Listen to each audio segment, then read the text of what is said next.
FM Jornal. Voltamos, são exatamente 16 horas e 9 minutos.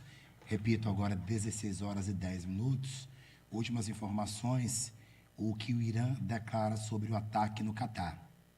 Poderoso e destrutivo.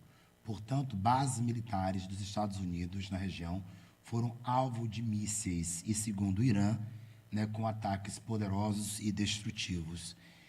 Parece que é um adjetivo bom, né?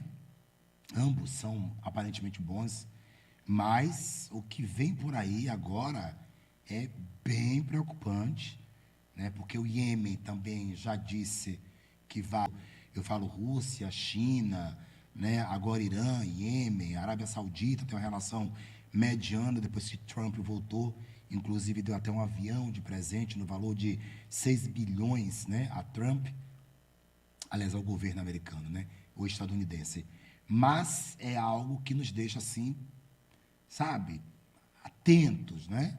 O mundo hoje não é mais como Hiroshima e Nagasaki, aquela bombinha que só pegou no Japão, né? Hoje uma bomba só nuclear, ela tem capacidade maior do que 14 bombas daquela que atingiram, do que aquela que atingiu Hiroshima e Nagasaki. Então você imagine o poder de destruição que tem um artefato como este. É uma loucura, né? Com certeza, com certeza. Assustador, você fica em casa meio tenso às vezes, ou lida como um geminiano, parabéns inclusive, viu? Como um geminiano lida de maneira mais tranquila com essa questão, doutor? Cara, eu tento me blindar um pouco. A gente imagina que difícil uma bomba chegar aqui no Brasil, mas quando a gente pensa nos nossos irmãos seres humanos em outros locais do mundo, exato, a preocupação chega, né? Porque Ucrânia e Rússia, Irã, Estados Unidos, Israel, Iêmen, está indo, né? As coisas estão se desenhando para uma terceira guerra mundial, exatamente, algo do tipo, né? Que aí é complicadíssimo, né? Com certeza. Já passamos pela questão da pandemia, quando nós pensamos estar nos reestruturando, ou até achávamos que sairíamos seres humanos melhores. Coisa nenhuma, né? Difícil. Todo mundo está bem complicado, a gente vê isso aí bem presente nos meios de comunicação social. Vamos agora falar sobre o salário mínimo brasileiro. Satisfatório? Cara, Fica atentinho aos meus espirros, pelo amor de Deus, hoje me ajude, viu? Tá? Não pegue, é alérgico. Por favor, vamos lá. Fique à vontade, querido. Não, sobre o salário mínimo brasileiro, ele é muito pouco, né, para a vida do brasileiro. Sim. Eu já vi alguns estudos que falam que um salário mínimo ideal, entre aspas, seria algo em torno de 6 mil reais. É lógico que, na realidade, na prática, é impossível você colocar isso em prática, porque senão quase todo mundo ia ser demitido, enfim, não tem estrutura para colocar esse tipo de salário em prática como mínimo. Mas para que eu trouxe isso como ponto, né? Ainda que muita gente discorde da forma como calcula esses valores, inclusive eu também acho que é um valor um pouco inflado, mas... Na sua concepção, qual seria a média para que desse certo? Na minha concepção, o foco seria mais você fazer com que a estrutura como um todo fosse produtiva para os salários aumentarem de forma eficiente e natural. É lógico. Quer um valor. Reajustando o salário mínimo. Na sua concepção, um valor. Na minha concepção, o salário mínimo tem que ser reajustado pela inflação. O que seria hoje em torno de? Mais ou menos 5% ao ano. 5% ao ano. Mas para começar, digamos que estejamos defasados com R$ 1.500, tá? O que é que você acha que é pontual para as pessoas começarem a viver melhor e, inclusive, deixarem esta dependência a qual nos referimos no bloco anterior, né? Uhum. Então, eu acho que vai muito do estilo de vida de cada um. Tá. Então, para algumas pessoas, por exemplo, quem tem filho, quem mora de aluguel, Tá. 1.500 não vai dar para nada. Ele vai sobreviver, né? Ele não vai viver, ele não vai ter lazer, ele vai pagar a conta, vai pagar... Não tem poder de compra, Não né? tem poder de compra quase algum. Então, vai muito de caso a caso. Assim como, às vezes, para um jovem que consegue se organizar, às vezes mora sozinho ou mora com um parceiro, ele vai conseguir se organizar bem. Então, vai muito de caso a caso, sabe? É difícil você bater numa tecla ou num valor. Até porque o valor, a gente está muito acostumado em ver em valores, mas o que importa mesmo é o real. O real, quando eu falo não real a moeda, mas é o valor real. Quanto daquele salário mínimo a gente consegue comprar no supermercado? Qual o nosso real poder de compra? Nossa cesta básica hoje está em quanto, em média? Sabe dizer? Não vou Não? trazer esse dado agora. Não? Vamos dar uma futucada depois aí no Google? Tranquilo, Vamos? tranquilo. A gente olha já para ter Mas, uma ó, ideia, né? mas para fazer uma ponte a esse ponto que você está trazendo aqui, Certo. quando o salário mínimo lá no começo era por volta de 100 e poucos reais, na década de 90, Sim. houve um período em que 1 quilo de frango era R$ 1. Sim. Então a gente tinha um poder de compra muito interessante Sim. quando a gente comparava com 1 quilo de frango, por exemplo. E hoje em dia, um dia desse, eu fui dividir o salário mínimo por 1 quilo de frango e deu 70 e poucos vezes 1 quilo de frango. Então, tipo assim, em alguns itens... A perda foi imensa. Sim, a perda foi imensa quando a gente pensa em poder de compra de alguns alimentos. Então, em alguns itens, por mais que a gente tenha um valor maior nominal, a gente vê ali no aplicativo do banco um valor maior, Sim. quando a gente vai para a prática, para o poder de compra realmente, não é isso que se vê. Então... Dê essa pescada aí, tá vendo? Viu o valor? Vi sim. A cesta básica aqui está R$ 533. Tem 500, Então, o salário mínimo é menos de 3 cestas básicas, né? Exatamente. Complicado. Quer dizer, já mais de um terço vai com sua questão por pessoa, né? Isso. Não é isso, né? Quer dizer, e esse pai que é o único empregado da casa, como é que ele vai alimentar, né? Qual é a medida que as pessoas vão ter efetivamente sobre quantidade de alimentos que são básicos, né? Mas que ainda são, que se precisa de quantidade. Exemplo, banana, né? Para uma casa de 4 pessoas, 5. Quantas pencas de banana? Quantas dúzias? 3 pessoas, 5 pessoas, 4 pessoas em casa, que é o núcleo familiar, pai, mãe, filho, irmão. Quantas maçãs, quantas bananas, né? Quantos iogurtes, enfim. A grande massa não vai poder fazer isso. Não vai. Né? E assim, assustador isso, é né? assustador, e o que pode assustar ainda mais é a evolução da nossa inflação. Então, por mais que ela ainda esteja só um pouco acima da meta Sim. Do governo, mas ela tende a aumentar ainda mais nesse cenário internacional que a gente comentou no instante, pensando em guerra no Irã, aumento dos preços dos petróleos, que isso tudo vai refletir para a inflação. Então, esse cenário deixa ainda mais preocupante para o trabalhador comum brasileiro, que ele vai receber o mesmo valor e, se a inflação aumentar, ele vai ter um poder de compra cada vez menor para o seu dia a dia, para alimentar sua família, para fazer uma viagem, umas férias. Tudo isso ele vai ter cada vez menos acesso. Há alguns detalhes, Lucas, que são bem curiosos no Brasil e que acabam sendo subjetivamente agressores, né? Ou aviltantes. É o caso de falar cesta básica no Brasil, né? E aí, de repente, passamos na entrada do supermercado e alguns fazem realmente aquele cestão, né? Com óleo, com arroz, com feijão, que nem sempre vai ter esse grande produto ali, qualidade, né? Isso é uma questão meio que humilhante também para o brasileiro, né? A cesta básica, na verdade, ela é uma média, assim, eles tentam estimar o consumo de todos, mas, assim, é interessante que você entenda basicamente o que é que está dentro daquela cesta, não é porque o produto está lá que você tem que consumir aquele produto, ou que é a melhor opção para aquela ocasião, aquele produto, então... Sim. Pode falar. Então, assim, essa cesta básica, ela, lógico, é uma média daqueles produtos, é um consumo estimado, estipulado, mas a gente tem que realmente ver se aquele é o melhor produto, e aí eu vou sair um pouco da minha área, né? Mas, assim, óleo mesmo, eu evito usar o óleo porque não é saudável. Na minha concepção, tem outros produtos que... Mas não dá para usar o azeite também, as pessoas que ganham R$ 1.500. Não, exatamente, não dá para usar o azeite, mas estou falando assim, vai de caso a caso, né? De cada caso. E deu o quê?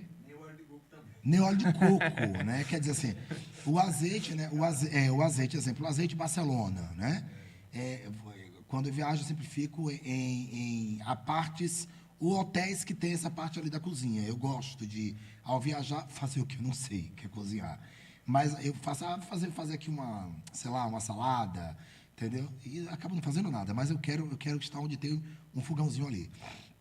E aí você vai comprar o azeite de 1 litro.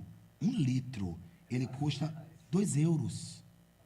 2 euros. Compra frango, compra todas as verdurinhas, todos os vegetais e o azeite, enfim, né? Quando você vai ver, 35 euros. Quer dizer, nada. 35 euros você paga. Aí eu acho o Brasil caro, né?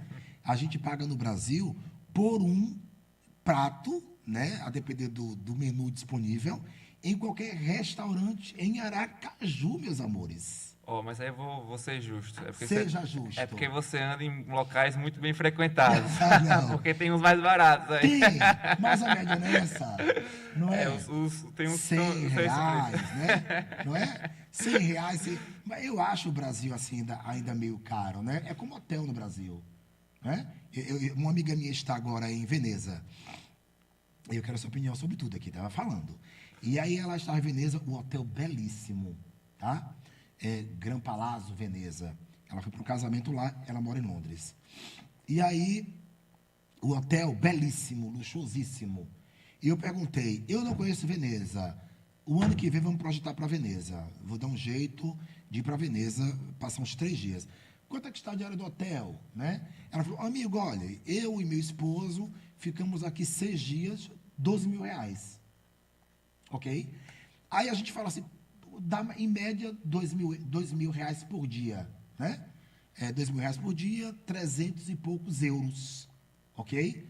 É caro, é caro. Só que você vai a um hotel em Salvador, aqui em Salvador, em que a diária do hotel, no quarto que chega, não chega nem de longe ao quarto que eles estavam, em que saindo para frente do hotel já tem as gôndolas do próprio hotel, chiquíssimas, implícitas no valor, inclusive o passeio, e em Salvador, hotéis no mesmo valor que o de Veneza. Tudo bem que Salvador é uma delícia, é minha terra, mas, por favor, né? Salvador não é Veneza, né? E não se ofendam nós baianos, né? Eu acho que tudo é o segmento também, né? Assim, quando a gente vai pro segmento classe A, de luxo, que a gente for ver assim, você vai ter local caro em tudo que é canto. Se for para Salvador, para Veneza, Mas se para comparar Rondônia... o Brasil não é mais caro, Lucas, né? Se você for comparar eu acho o nível de hotel do Brasil com o nível de hotel em Veneza. Eu acho que o brasileiro, ele aceita pagar mais caro. Pronto. Para se diferenciar. Exato. Quando a gente vai para um consumo mais de luxo. Exato. Porque o brasileiro, ele gosta de mostrar que tem. Mas então, eu contesto, viu? Você contesta? Por que você contesta? Eu contesto. Quando eu chego a um restaurante, né? E eu vejo que aquele prato realmente é uma iguaria que não é comum, tá, de fazer. Tá lá o valor. Eu falo, não, aqui vale a pena. Né? Se você vai comer ali uma lula, uma coisa, um polvo, ele tem um pouquinho de menos, você fala, não, aqui tem que ser um cara que entenda realmente do cozimento desse polvo, né? Valeu. Mas aí tem um prato lá que é meio básico, uma salada Caesar, exemplo, que vem R$110 numa salada Caesar, R$130. Aí eu falo, não, eu vou logo para um prato que seja mais, né? Que justifique o gasto. Que justifique o gasto do que a salada Caesar que minha secretária vai fazer em casa. Então, assim, são coisas que eu vou, como consumidor capricorniano, ok? Eu vou pesando ali o que vale a pena, o que é justo e que o brasileiro também acaba meio que exagerando. É uma boa medida? Assim, quando eu falo do brasileiro, é porque eu acho que, de forma geral, o brasileiro que ele tem mais poder aquisitivo, ele acaba... Aí é uma opinião pessoal, por favor. Lógico, já vi outras pessoas compartilhando essa opinião. Por favor. Mas é uma opinião pessoal, assim, eu acho que o brasileiro que tem poder aquisitivo, ele vai muito por marca. Certo. Por status. Para mostrar. Para mostrar, eu acho que isso acontece muito. Eu acho brega isso. Eu acho demais também. Demais. Mas assim, quando você tem uma massa não, mas um perfil de consumidor que vai nessa linha, Sim. Quem está vendendo ganha uma margem maior com isso. Sim. Porque sabe que está incluso naquela margem o status. Então, está incluso aquela estética que ele quer passar. É uma loucura, né, Lucas? Já o europeu, como o europeu ele é mais acostumado a consumir bons produtos, a consumir, enfim, já é uma sociedade mais... até menos desigual, na verdade, que o Brasil. E mais evoluída também. E mais evoluída em educação, assim, pelo menos a meu ver, mais educada, também etc. Também acho. Muitos europeus que têm dinheiro para gastar, mas eles são muito críticos aonde está gastando dinheiro. Então, eu estou no caminho correto. Eu não estou no europeu, mas eu tenho, né? Você está com o pensamento correto. Estou com o pensamento correto. Porque eu falo assim, não vou. Mas aqui é tanto. Eu falei, tá, tudo bem. Você pode cobrar como você quiser, mas eu não quero. Vou procurar uma coisa que seja realmente aquilo que eu acho que mereça pagar. Né? Até por essa dimensão de comparações com outros lugares. Então, eu falo, olha, não, aqui tá exagerando, tá cobrando preço de Europa, né? Como alguns bares da Orla. eu digo bares mesmo ali de praia. Nada contra. Você pede um vinho, o vinho vem com o preço que você pagaria em Milão, que você pagaria em Roma vendo o Coliseu. Não dou. Entendeu? Ah, porque tá vendo a Praia de Italá? Não, eu amo a Praia de Italá, acho lindíssima a Praia de Italá, inclusive. Mas o padrão econômico brasileiro vai diferir do padrão do euro, são moedas totalmente diferenciadas, né? E vai da gente ter essa visão crítica, né? Lógico, a gente está falando aqui de consumo classe A, assim, quem pode realmente usufruir dos melhores estabelecimentos, melhores bares, restaurantes, e não é só ir lá porque é caro, porque é bom, não, é bom a gente dar uma olhada, né? O que tem de opção realmente. Fazer o equilíbrio da coisa. Exatamente, né? exatamente. Guerra acontecendo, falamos muito nela, agora ali, ó, e mais ao vivo, estão vendo? Estamos aqui na CNN em compacto com o Grupo Jornal também, pegando de ataques em Tel Aviv. Isso pode nos prejudicar muito economicamente, caso o Estreito de Hormuz seja ali fechado, por conta do petróleo. Traz um pouco dessa nossa realidade, meu querido.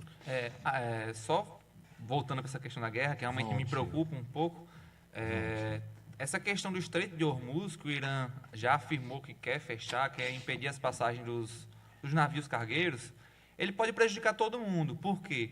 Naquele estreito ali passa entre 20% e 30% do transporte marítimo de petróleo no mundo. Então, vários países, inclusive aliados do próprio Irã, podem ser prejudicados, como a China pode ser prejudicada, diversos países que consomem esse petróleo podem ser prejudicados. E não só petróleo, como gás natural liquefeito, também sai muito gás daquela região.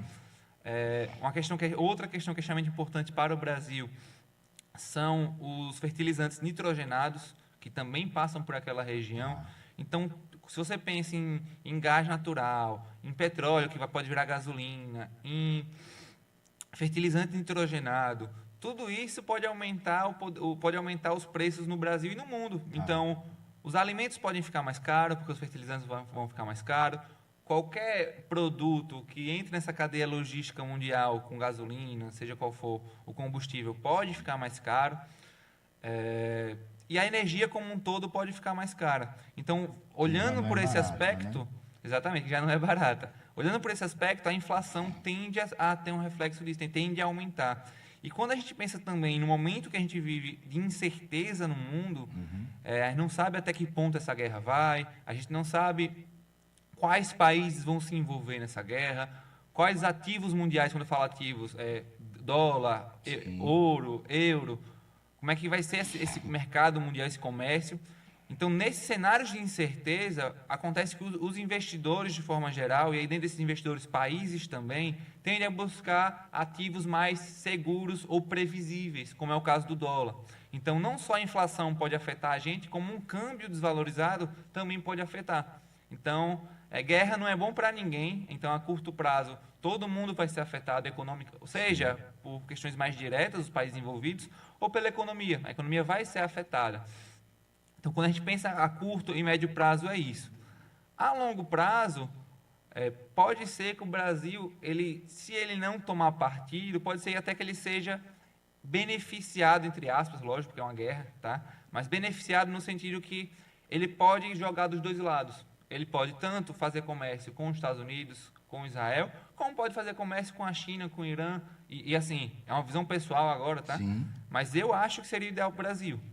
Essa nulidade, né? Exatamente. Um pouco de imparcialidade no processo. Que na verdade, quando a gente pensa diplomaticamente falando, que não é minha área, mas de vez em quando acompanho também, o Brasil tem um histórico de neutralidade diplomática. É lógico, ele se posiciona, ele critica, muitas vezes ele entra nos debates, mas na hora do vamos ver, na hora de entrar em ação, ele geralmente tem uma posição mais neutra, e eu acho isso extremamente benéfico, e eu acho que o Brasil também não tem que se meter em nada. Eu acho que a gente também não tem muita bomba para isso, não. Não tem... Não tem musculatura. Tem um amigo meu que fala assim, não tem musculatura para isso. Não tem musculatura. Depois que eu vi aquela bomba sobre o Irã, aquele poder bélico americano, eu falei, olha, é melhor a gente falar sobre a Mangueira, a Beija-Flor, a Grande Rio, né? A coisa é complicada, tem que ter sangue no olho para entrar com uma questão como essa, né? Eu fico observando quanto eles gastam em termos de investimento com esse material bélico, né? Bilhões e bilhões e bilhões. E até falando, você tocou num ponto extremamente importante, questão de gasto bélico, assim. Existe um lobby muito grande por trás, assim, tem toda essa teoria, né? De que a indústria armamentista acaba influenciando muito todas essas decisões. Verdade. Então, por exemplo... Alguém ganha, né? Alguém vai ganhar. A OTAN anunciou essa semana que a ideia é que os países membros da OTAN, e aí eles não citaram os Estados Unidos, porque os países da Europa estão meio em atrito com os Estados Unidos, por causa dessa questão da Ucrânia, e aí eles decidiram que eles querem gastar até 5% do PIB desses países com a indústria de defesa, com armamentos, etc. Muita coisa, né? Muita coisa, e assim, alguém vai ganhar com isso, né? Existe toda uma indústria bélica por trás que vai acabar ganhando com isso. Então, quem são esses donos? Quem são, né? Quem está influenciando aí por trás? Quem aí, né? Interessante que nunca é dito quem é, né? Exatamente. Né? As coisas ficam muito camufladas nesse aspecto. Eu vou encerrar, infelizmente, mas a primeira de muitas, tá? Com uma pergunta. O que se deve fazer e qual a média que se deve poupar em relação a salário? Mesmo a pessoa que está ali ganhando salário mínimo, não é? Com todos os apertos do brasileiro, com aluguel para pagar, energia, alimentação. Mas é importante que ela tente guardar um pouco disso, mesmo que seja muito pouco, todos os meses? Com certeza, com certeza. É difícil, assim, a gente falar uma porcentagem universal. Porque, como eu falei, cada pessoa vai ter um planejamento diferente, cada pessoa vai ter necessidades financeiras diferentes, vai ter capacidade de poupar diferente. Sim. O que eu acabo aconselhando, e quando eu trabalhei como assessor de investimento eu falava muito sobre isso, é que as pessoas pensem em um valor para longo prazo, um valor para guardar sem a necessidade de pegar nesse dinheiro. Então, mesmo que seja um valor pequeno, mas guardar todo mês um valor para longo prazo. E eu gosto, aí pessoalmente falando, eu gosto de ter um valor para médio prazo. Como assim médio prazo? Quero fazer uma viagem, quero fazer uma saída legal com a namorada. Bota ali. Vai guardando todo mês um valorzinho para gastar a médio prazo. Verdade. Porque você consegue diferenciar o que você não vai tocar, que é o do longo prazo, com o valor do médio prazo, que você pode fazer algo legal que não está dentro da sua rotina, do seu cotidiano. Não adianta pensar, vou gastar tudo porque não sei o dia de amanhã, né? Exatamente. O amanhã pode vir todos os dias, né? Pode vir. Todos os dias, né? Exatamente. Obrigado por sua presença. Eu que agradeço. Aqui, viu? Obrigado, viu? Tá bom? Nós vamos ao intervalo comercial. Eu volto já com a nutricionista falar sobre nutrição, sobre qualidade de vida. Você tocou sobre a história do óleo aí, né? Óleo não, tá, gente? Óleo e açúcar. Só de vez em quando o açúcar, o óleo nem pensar. Mas, enfim, vem a história do azeite, que a gente já conversou aqui, que ainda não é realidade de muita gente no Brasil. E tomara que um dia tudo isto fique mais acessível às pessoas, para que elas, de fato, possam ter qualidade de vida. Para isso, a nutricionista, mestre em saúde, professora da Universidade Tiradentes, Vitória Monteiro, daqui a alguns minutos. Eu quero agradecer à Confederação Nacional de Seguradoras, CNSEG, ao Hospital e Maternidade Santa Isabel, na pessoa de Rubens Moreira, meu amigo, competente presidente, a Emagrecentro, fazendo aí trabalhos excepcionais de retomada de saúde, ao Dr. DM2, diabetes, né, que cuida, que ajuda você que está em sobrepeso a não chegar a esse nível. É importante ir, é importante acompanhar. Quero agradecer ainda à FANESE, Faculdade de Negócios de Sergipe, e agradecer à Valor Imobiliária, onde você, mesmo com problemas no SPC e no Serasa, por conta do Credit Prime, que é um banco próprio de Haroldo Franca, você não sai de lá sem alugar seu estabelecimento comercial ou sua residência, tá? Nós somos o Grupo Jornal de Comunicação, presidido por José Arinaldo de Oliveira Filho, sou diretor de jornalismo do grupo com muito orgulho e quero agradecer a sua presença mais uma vez. Show, muito obrigado. Eu que agradeço. Obrigado, tá? Eu volto já com Vitória Monteiro. Volto já. Estamos apresentando Denison Ventura, entrevista, aqui na